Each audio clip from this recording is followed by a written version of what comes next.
Welcome to Mind Amendment, the podcast that dares to challenge the ways that we think about mental health, physical health, addiction, and healing. What happens when the burnout expert becomes the one who burns out? Today's guest is not just any psychiatrist. She's a leading voice for emotional truth-telling in medicine, and she's here to show us what it really means to amend our minds. Welcome, Dr. Jessi Gold. Dr. Jessi Gold, welcome to Mind Amendment. Thank you so much for having me. Thank you for being here. I'm so pumped to get into this topic. It's one that we can all relate to on one level or another, whether we're in the mental health field or just a regular person working our butt off at our job that has nothing to do with mental health. And so this can be pretty deep. And before we go deep, I want to break some ice. Sounds good. Okay. You can call me Jessi too, by the way, if that's easier. I can? Yep. Thank you. Yeah. I was raised, I was raised by a Southern mama. So I always say doctor. Yeah. I'm always like, the first one, I earned it, but the rest of the time I'm still a person. So you can call me Jessi. I love that. Yeah. Well, thank you, Jessi. Okay. All right. This game is called Burnout or Just Tired. So you're going to label which one each of these statements are. Falling asleep immediately after work and waking up still exhausted. I mean, it could be both, but for me, it was burnout. Okay. Snapping at loved ones, but not knowing why. Depends on how bad the snapping is and how related to your regular personality it is, but I would say it could be burnout.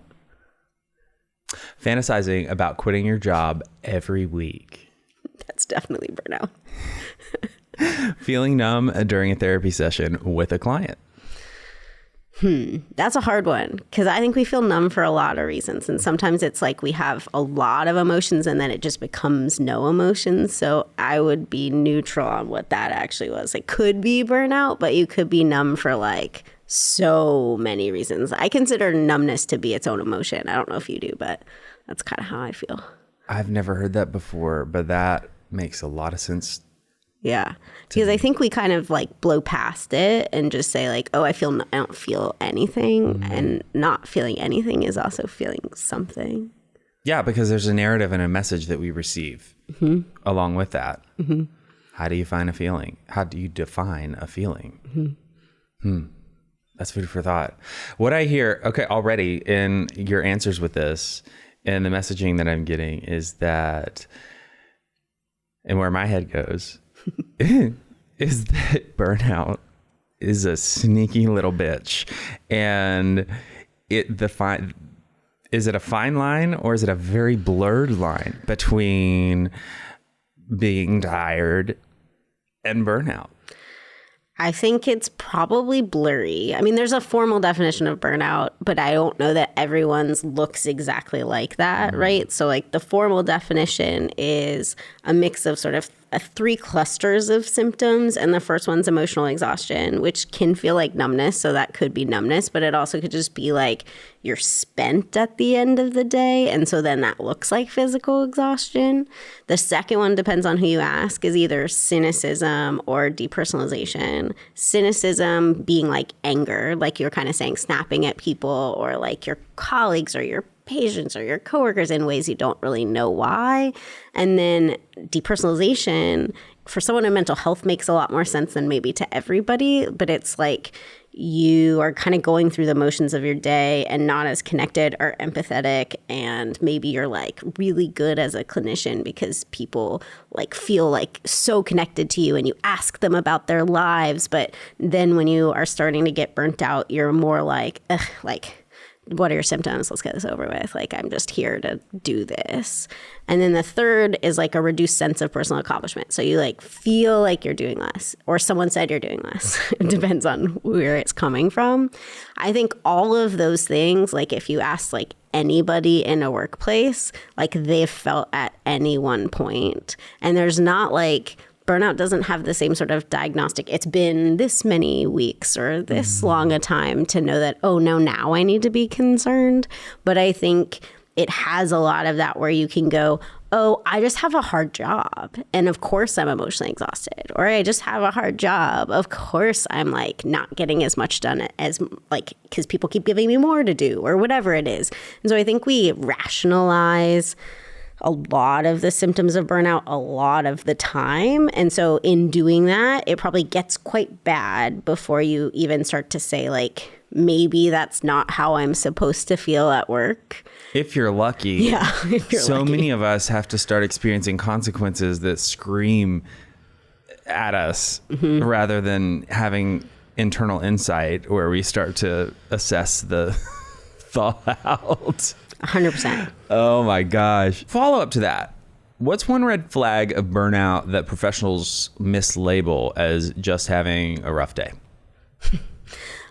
So one thing would be like Sunday scaries, I think. I think we always on weekends would like weekends to keep going and not to go to work. But sometimes that becomes really bad. Like we're like, oh, could I be sick tomorrow? That'd be really nice if I just woke up and I was sick and then I didn't have to go to work. Or maybe something will come up where I can't go to work. And it starts to be this like bigger and bigger thing. But I think that just feels normal to a lot of us because it was the weekend. And I think in day-to-day stuff, like honestly anything, like feeling angry that someone gave you more work to do. You know, like we have jobs, they have titles, we sometimes get extra work, but it's this like anger that kind of feels out of proportion to the thing. So one of my personal earlier signs was like email anger, which I think a lot of people can relate to, but we get a lot of email, and email is usually asks. It's not like, hey, Jessi, I just wanted to say like hi and you're doing such a great job. It's like an ask, even if the ask is to reply to the email. And so if you have zero capacity and you keep getting email, your body and your like mind is just like, I hate this person. How dare they write me an email? I want to like pick up my phone and like throw it across the room and make it shatter, and that'd be awesome. Wait. First of all, identify like 1,000%. But yeah. I love that my first takeaway from this was that like is always the antithesis to the problem. And I'm like, how wonderful would it be to get an email of just like, hey, I just noticed you, like an email, not just even saying it to somebody, because of like the whole process of what you just outlined.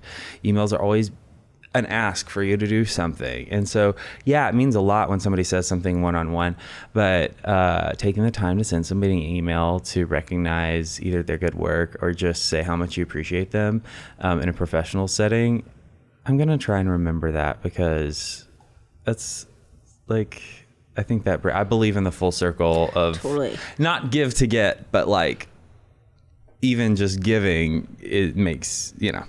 Yeah, I have a couple of coworkers that do that now because they know I've had a conversation about that being a kind of blasting sign to me that something's wrong, is like my anger at emails. And so now they send me like, hey, Jessi, I said I was going to do this regularly, so I'm just doing it. It was really nice. They don't need to do that, but it's nice. And I think when we do it ourselves, we also get the sort of feedback of doing something nice for someone else. And then, you know, it kind of pays it forward, which gives you that, and the person receiving it feels better too. Absolutely. I don't know, probably about a year or two ago, I was listening to a podcast and somebody who just, you know, when you hear a personality that you just jive with and you're like, oh, I'm going to listen, you know, I'm going to actually invest in what they're saying, sure, more than I normally would. It was one of those situations.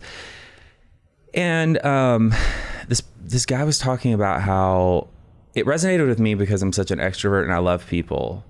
But as the older we get, like the less time we have, all these things, burnout, right? You know, and he was talking about how he manages to try and maintain care and connection with his historical friends. I mean, like people you share history with versus new friends versus, you know, all that stuff.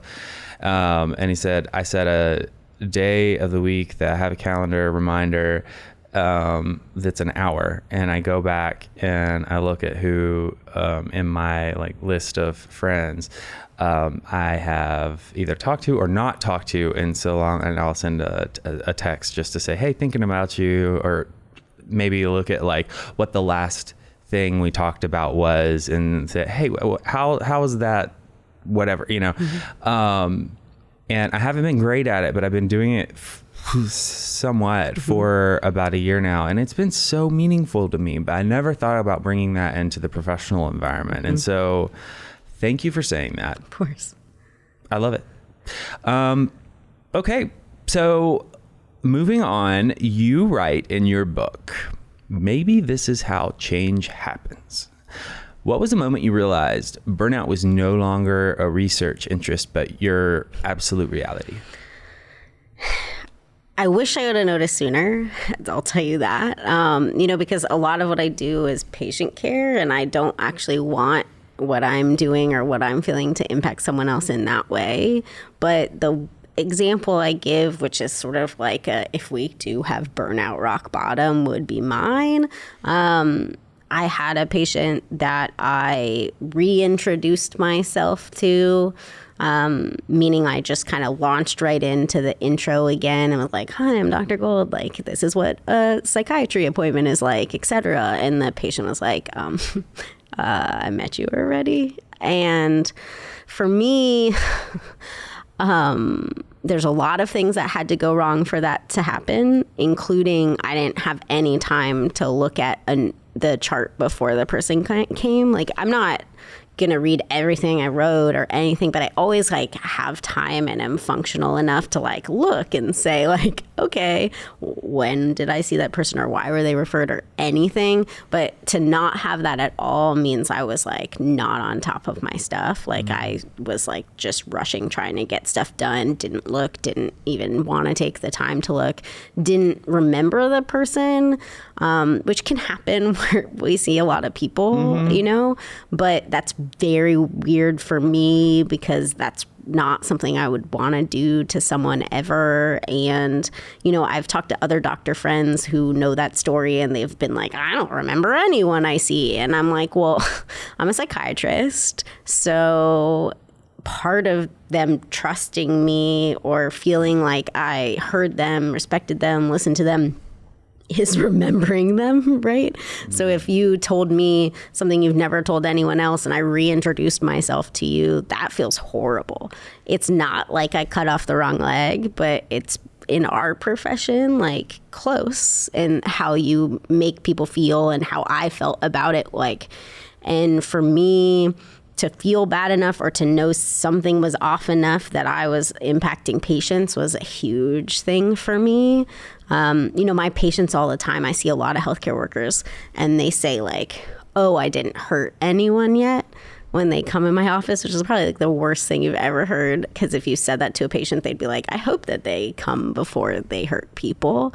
But we're so used to measuring everything by like, well, I have to be here. They need me. If I'm not here, who's going to see them? If I'm not here, they're like going to get kicked a month later and not be able to be seen. And, you know, we really do show up. And I'm a person who'd say, well, my 80% is better than everybody's other percents. And like, kind of like, I can be here when I'm not fully here. And that wasn't true, right? And that was a big thing for me because I think in so many ways I was just like, I'm really tired.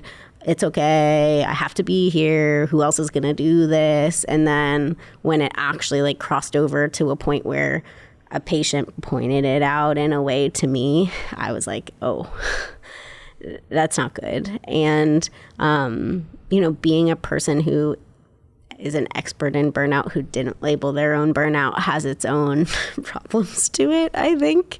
To not notice when you spend all day telling other people signs and symptoms and what's going on with them. And then, you know, to extra kind of go other steps and sort of try to blame it on physical illness because I was so tired, and then really just hoping I could take some day off and I'd feel better. And then, you know, my personal therapist was the one who called it burnout for me, which at the time I just laughed and was like, I guess it was an embarrassment laugh, but, you know, she was like, why are you laughing? Like, that's a weird response. And I was like, had you already specialized in burnout at this point? Yes. But, well, so why that makes so much sense to me, though, is because when you're the healer, which is the term I like to use as a catch-all for people who, you know, not saying that you're a supernatural miracle worker, but like, I mean, in some ways, yeah, but I do okay. Yeah. But, you know, when that's what you do, and especially when you specialize in it, there's definitely, there's a piece of yourself that's, you want to think that you're doing your best to do what you're telling your patients to do all the time. And I mean, like, accepting what I think I hear you saying is that you were battling through the stages of grief, that you were actually experiencing burnout, because how could this be?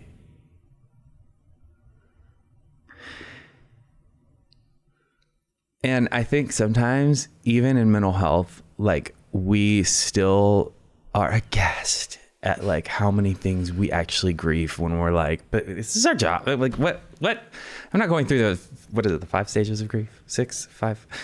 It depends on who you ask. I know, yeah, right. There's 6 in some people's book. Yeah.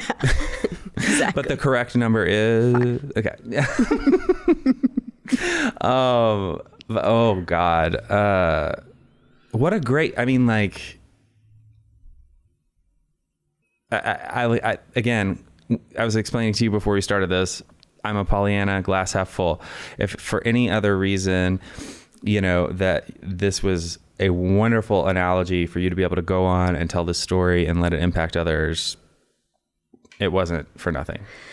Yeah, I mean, I would never have been like, the pandemic's a really great experience, but I think I learned a lot about myself. I learned a lot about the work I do. I learned a lot about what I value and where I can be of service. And, you know, I've always been a pretty open person about like my mental health and how I take care of it and that sort of thing, and always talked about going to therapy, and that was fine. But I think this sort of extra step of like, really clearly telling a lot of other people that's what they were dealing with, who are healers too, because I do see so many people who are basically reflections of me, because I see a lot of healthcare workers, and it like, to say that to them, know exactly what they're experiencing and why, but also, you know, have a lot of denial about it for me, because it was like, well, they're frontline workers and I'm at home behind a computer, and they said I don't have to be there and I'm not essential and all of this stuff. And like, my response to that, like, guilt of not actually being on the front line was like,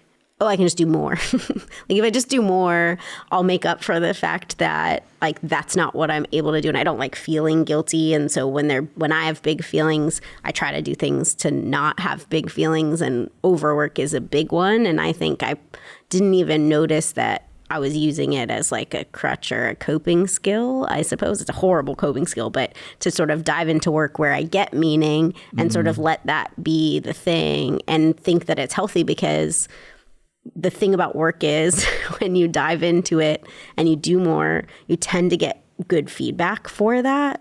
Like, people tend to go like, oh, like, thanks, Jessi, you stepped up. Like, you did this thing no one else did and we really needed it. And there goes Jessi doing more stuff. And you're like, yeah, that's me doing more stuff. And like, it feels good.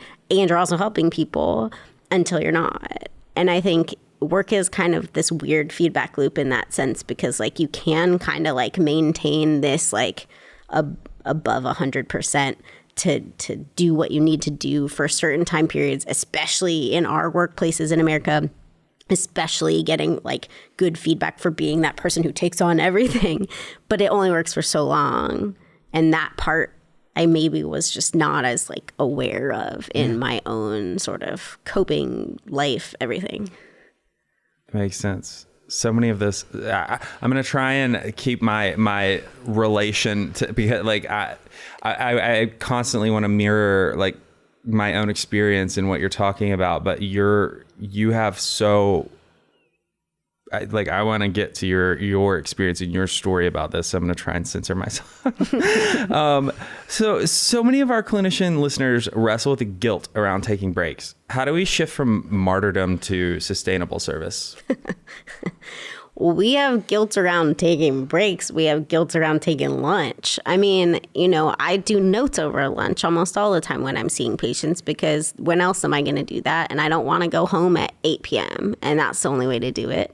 So I think we really have to get in the mindset that, I'd say two things. One, that like we actually are not good at taking care of other people when we don't take care of ourselves. Like we say it, we get it, but like it's true. Like there's evidence that it's true. We're also not good to our coworkers. Like we think, oh, I should show up because I should show up for my clients or patients. And oh, I should show up because I should show up for my coworkers. The evidence would say when you show up for your clients or patients, I mean, you're giving worse care. They have lower satisfaction. They're staying in the hospital longer if that's the kind of patient you see.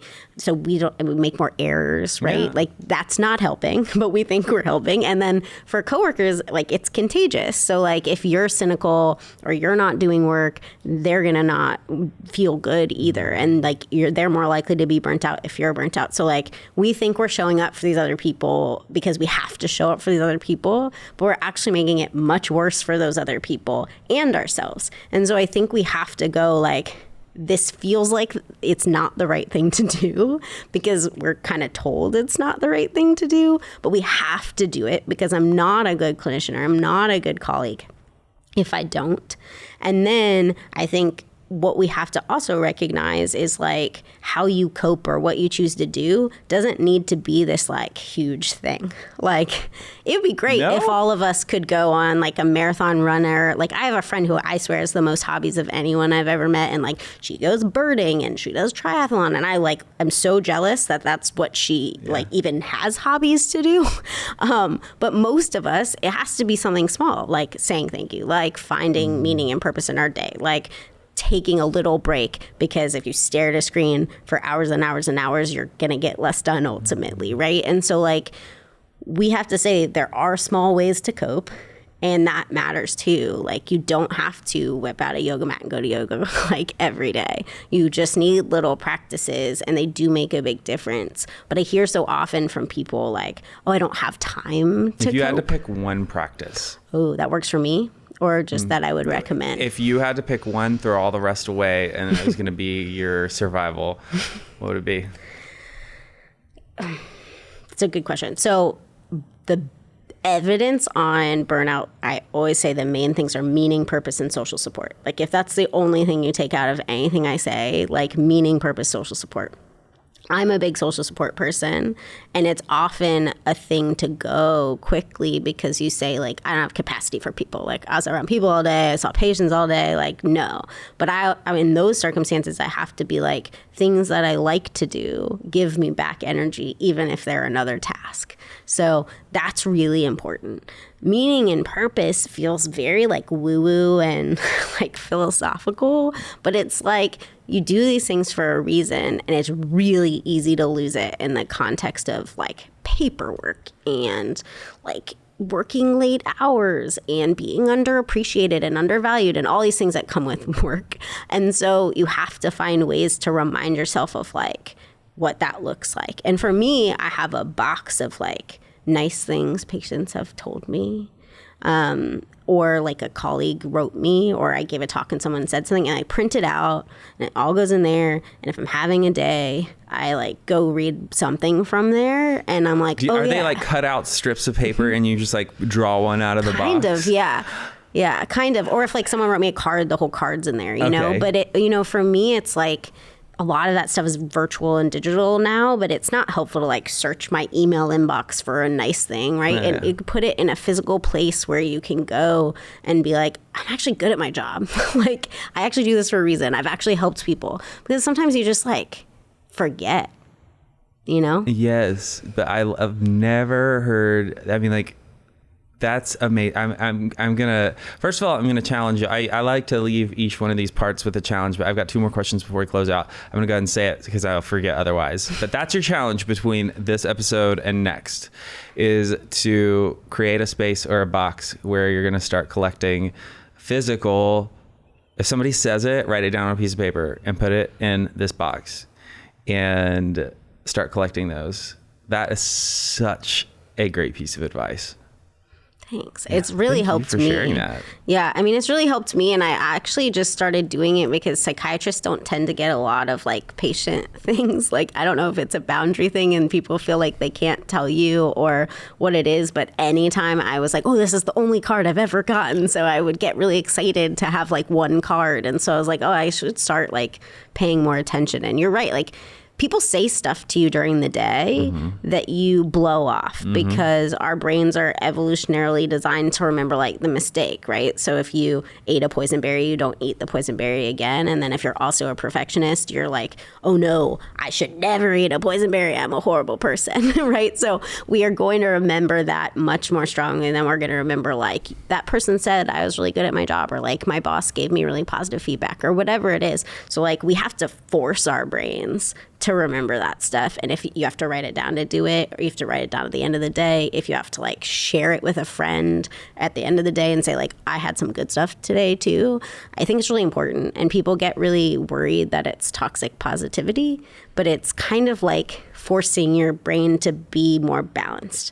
Like, wait, I have to challenge that because I've always heard, because I've had to battle some of my own toxic positivity, which I've come to understand is the inability to, because like I grew up grade A people pleaser, codependent, if somebody's feeling bad, like my go-to is to change the, like, let's bright side this, that kind of thing. But how on earth can taking like factual things that happen, putting them on paper and then going to reference them when you need it, how could that be toxic?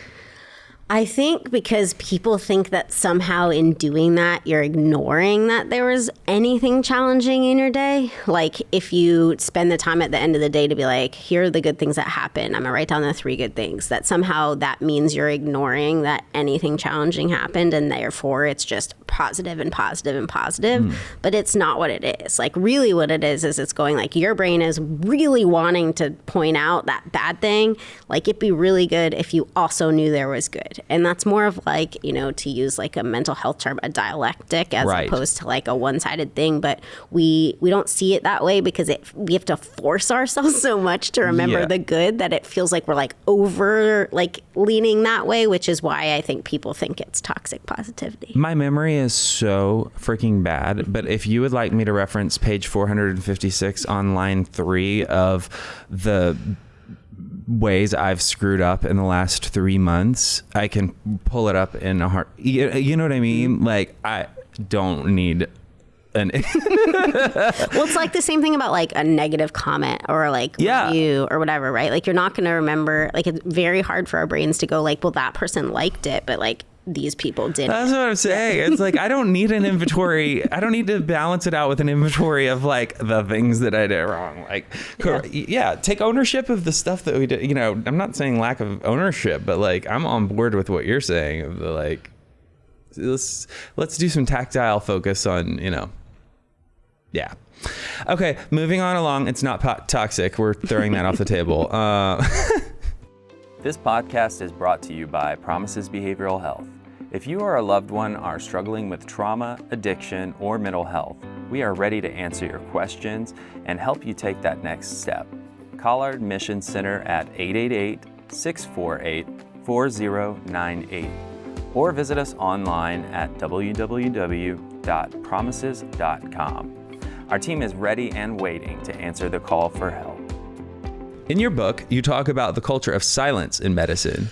What are the invisible costs of that silence? Yeah, I mean, medicine as a culture, if you're not part of it, might surprise you how bad we are at taking care of ourselves, and also how much stigma there is towards mental health for ourselves. I think it has a lot of translation to how people then deal with patients who are struggling with mental health. So I think if you've ever gone in an ER and felt like the person who was interviewing you, just when you mentioned feelings, wanted to get psych to come immediately, or you were in a primary care appointment, you started to cry and, you know, they only have 10 minutes, so they found a way to get out of the room, whatever it is, and it felt like very invalidating. I think some of that is systems, right? Like, we don't have the time, but I think some of it is if we can't deal with our own stuff, like, why would we be able to deal with yours? Like, it's scary to deal with yours, or it feels like this topic we're not supposed to deal with. And I think that that is a problem that comes from our silence. I think passing down a culture that's unhealthy comes from our silence. So there's a lot of like, I made it through, you should too. And I hate that more than anything in the planet. But it's like, well, we'll just keep it this way because it's always been this way. And if we don't talk about why that's not good, we don't talk about how that affects us, we just keep doing the same things over and over and over again. And hoping for a different result. Yeah, it's terrible. It's a bit like hazing and fraternities and stuff like that too, where you're like, well, I don't know, I have to keep making people feel horrible just because I felt horrible. And we do the same thing in medicine. And I think that's a big problem. And then, you know, I think the last thing being, I mean, we have really high rates of suicide in healthcare professions. And that is due to silence. If you're afraid of talking about something because you think you'll lose your license, you think your patients will judge you think your colleagues will judge you. If you're afraid of talking about something because the profession sees it as a big weakness and you're a perfectionist and you don't want a weakness. If you're in a competitive field where that would give someone a competitive advantage over you to have a weakness, like, you're going to keep it quiet until you can't anymore. And sometimes that luckily ends in, like, you know, somebody getting help because they realize they need to, or a friend points it out, or a patient points it out. But a lot of times it ends in people not getting help and ending their lives, and like, that's terrible. And it happens a lot physicians have a really high rate of suicide, and it's something we need to be talking about. And I think even the topic like makes people anxious to talk about, but it's like a little bit of our dirty little secret in medicine that our mental health is so bad, and we do have numbers like that, and we really won't fix it unless we talk about it, because it just kind of keeps perpetuating this thing that, like, it's not common. So, like, there's a study of med students where they ask them when they come into med school, like, is getting help for mental health a weakness? And they say pretty overwhelmingly no. But then they are like, but what about, like, what will your colleagues think? What will your supervisors think? What will your patients think? And it's overwhelmingly like, you know, those people are going to care. And so then they ask them, like, if you needed help for your mental health, like, would you talk about it? Overwhelmingly no, right? So if you come in, it doesn't matter what you think about mental health and what you think about what that means to you. But if, like, the culture and the ethos and the conversations is like, we don't talk about that, or something bad is going to happen, your patients won't like you, your colleagues won't like you, your supervisors won't like you, of course you're not going to talk about it. And then all it does is, like, if someone is getting help, you have no idea. So you go, I'm alone in this. I'm alone in this. And so many of my patients are like, I don't think anyone else is dealing with this. And I'm like, I just heard that same thing 10 minutes ago, but you don't talk to each other, and I can't make you talk to each other because of HIPAA. But it's something where, you know, that culture is making people constantly feel like they're the only one. And I think it was like that. I think it's like that in certain other cultures besides medicine too, of course. But that feeling is terrible and doesn't need to happen. I think it's so, what you're talking about is honestly so mainstream that even the non-providers that are tuning into this episode are feeling a lot less alone by just hearing you say that right now. Oh, thanks. Yeah, I mean, I think you could talk about various cultural groups, jobs, life, genders, any other sort of intersection of things that the silence is a big thing that wins out, and it's unhealthy for us. And I think the first step in everything is, like, talking about it. I mean, absolutely. Whether that's with someone else or a friend, or, you know. Just quick thought on that. I can't. Adulting is hard. Yeah. And we're all freaking exhausted. And when you're exhausted, what's the last thing you want to do? Explain yourself. You know what I mean? Yep. So well, it's funny you say that. Like healthcare workers are funny in that sometimes they actually want medication, whereas a lot of other groups are like, there's a bigger stigma towards meds than therapy. But healthcare workers often are like, can you just give me something so I can go back to work tomorrow and I don't actually have to talk about this at all? Because the idea of like therapy and regularly having to talk about your feelings is like way worse to them than like me giving them a pill, because they understand pills because they're doctors. And it's just so funny because for the most part, everyone else is the opposite, because therapy has become a lot more normalized, almost like a kind of coping skill that goes in this like wellness space as opposed to just sort of mental healthy space. But meds haven't gotten that far at all. Like people have lots of beliefs about meds, and a lot of them run pretty counter to like quote unquote wellness. Right. And so I think it's interesting in that sense where you're like, oh yeah, they just want to go right back and not talk because that's easier. Yeah. Yep. All right. How can providers begin separating their self from their role, especially when their identity is deeply enmeshed in caregiving? Yeah. I think it's important to care about your work, but you can't be just your work. And that's something I work on all of the time, because I actually really like my job and I have always really liked my job, but I don't have a lot of hobbies and I don't know what other stuff I enjoy. And then you get, if you hate your job, or you're burnt out in your job, or you're not valued in your job, you don't have much else, because you get up every day and you're working really hard and nobody cares. And then you start to not care, and that really affects you. Yeah. I mean, you burn out pretty quickly in an environment like that. And so I think we have to make a conscious effort to figure out what else we're good at and what else we enjoy and where else we get like positive energy.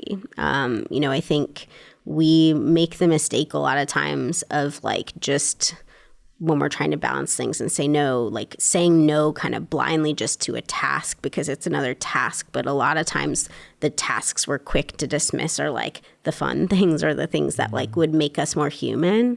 Spending time with a friend, spending time with family, going to a church, going like these things that people get meaning from. That sounds like a sign of burnout to me when we start to look at things that you just labeled as like another, because as you were I thought you were about to start listing like job responsibilities the way you were referring to it, and I'm like, yeah, I know what that feeling is like, but you're naming things that should not be grouped in the, Yeah, but it's like people just are like, I should just say no. Like I should say no. Like that's what I'm supposed to be doing now because I'm doing too much. I need to say no. And so you start just like blindly going, did I say no? I keep saying no. And you lose, then even more become just your job, right? Because you start saying no to all of the external things that make you more of a whole person. And so I just think we have to really consciously recognize that like our jobs take over and we need to find other ways to be fulfilled. If we're going to begin... Because I feel like this is one of those areas where it's not the whole elephant. It'll never happen if we're like, it's like we're going to eat the whole elephant. Yep. Like what is a way that you would recommend taking that first bite just to get the crack in the dam going? Understanding your values, probably. Like doing a values card sort, like spending time trying to understand what things like give you energy. But I think if you don't understand your values, you also have trouble figuring out even a work environment that works for you, because you keep picking places that don't align with your values or like mostly don't align with your values, and then you're going to burn out because you're constantly in conflict with the system that you're working in. And that's how we also need to recognize that like understanding our values, like what matters to us, also helps us have an identity, right? Like, so I value authenticity and vulnerability and these kind of things. Like, that's not just my job. That's like who I am as a person. And if you understand that, you're like better able to say like, oh yeah, I am a person. And that matters, I think. Yeah. Okay, so between this week and next week, your homework is not your homework. Audience members, your homework is to do a value. What did you call it? A values card? Yeah, values card sort. Values card sort. If you don't know what that is, Google it. Yep. And you're also going to create a box of the positive things and put it in there. Last question for part 1 before we close. You said I could no longer keep it a secret. What would you say to someone who is still keeping it their secret? Oh, I mean, I think it's not serving you, like, at all to keep it to yourself. Even if you just tell one person, like, we don't have to tell everyone anything. Like, social media in particular makes people feel like the only way to exist is to, like, over disclose and tell everything and, like, trauma dump. And I also see a lot of college kids, and college students have this, like, oh, I need to, like, say everything if I'm going to say anything. And that's not true. Like, our story is our story. Share what you want to share, when you want to share it, how you share it, who you share it with, why you're sharing it in the first place. But one person, like, just one person, share with someone, because that first step of just, like, getting it out from just you makes such a big difference. And if that person's a therapist, that's also okay, because that's who I tend to start with. I mean, I go to weekly therapy. It's very, very important to me. Even the other day I was like, I'm so boring. I talk about the same stuff all the time. You must, like, hate having to see me every week. My therapist is like, it's helpful for you. Like, why does it matter what I think? And there's a lot of truth in that. But, I was trying to talk myself out of going as often as I was going. But it is very helpful to me. And, if that step feels less safe in, like a coach, a teacher, a church, a family member, a friend is easier, go with whatever feels the safest as the first step. But, like, tell someone, because it's not going to make you feel good to be struggling with that in silence. I agree. I always say the first step to... for me, if I'm wanting to change anything, I know that I'm not going to do anything about it unless I've told someone who's close enough to me that, like, not a stranger. Yeah, like somebody that's going to be like, hey, so you told me that thing. Yeah, I mean, there's accountability in it too. Right? Yeah. Just, like, saying it out loud, but also, like, they'll check back up on you. Is it not so easy? I know I'm not alone in this, but it's so easy for me to feel 100% about burnout or whatever, my evaluation of where I am today, and tomorrow be like, oh, and rationalize it away. Yeah, it's just a bad day. Yeah. And so, how often, it builds upon itself constantly. And so that's why I think, like, just to drill home your point, our minds will continue to feed that system if we don't invite someone else in and, like, put it out into the ethos. So yeah, and not in a, like, how are you? I'm okay. How are you? Fine. Like, that's not helpful either. No. Like, we mean, like, say the real answer. My favorite acronym for fine is feelings I'm not expressing, because it's just like so true. There's another one that uses a curse word for the F and some other stuff, but I like the feelings I'm not expressing because, like, it's what we do, right? We're like, how are you? I'm fine. Nobody's fine. And it's not helpful to do that. Sure, it is sometimes when you don't really know the person and you don't want to open that can, but, like, most of the time you should probably try just answer that question with some degree of truth. Yeah. I love that. I've never heard that acronym before. That's amazing. All right. So y'all got 3 homeworks. So you're going to do your positive box, your, what was the second thing I said? Values card sort. Values card sort. And then the last one was probably answer, how are you, like, truthfully to someone? Yes. Have you told anyone, truthfully, how you're feeling, even just, like, a little bit of it that you haven't said yet? Jessi, Dr. Gold, thank you so much. This has been a wonderful part 1. Audience, cannot wait to have you back here next week for part 2. It's going to be amazing. You don't want to miss out. And take care of yourselves. This isn't just about stress. It's about survival. Burnout is what happens when you're asked to care for others, but never taught how to care for yourself. Don't miss part 2. where we explore how Dr. Gold's own collapse cracked her wide open and changed how she practices medicine. This podcast is brought to you by Promises Behavioral Health.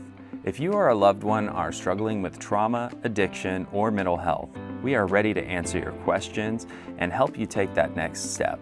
Call our admission center at 888-648-4098 or visit us online at www.promises.com. Our team is ready and waiting to answer the call for help.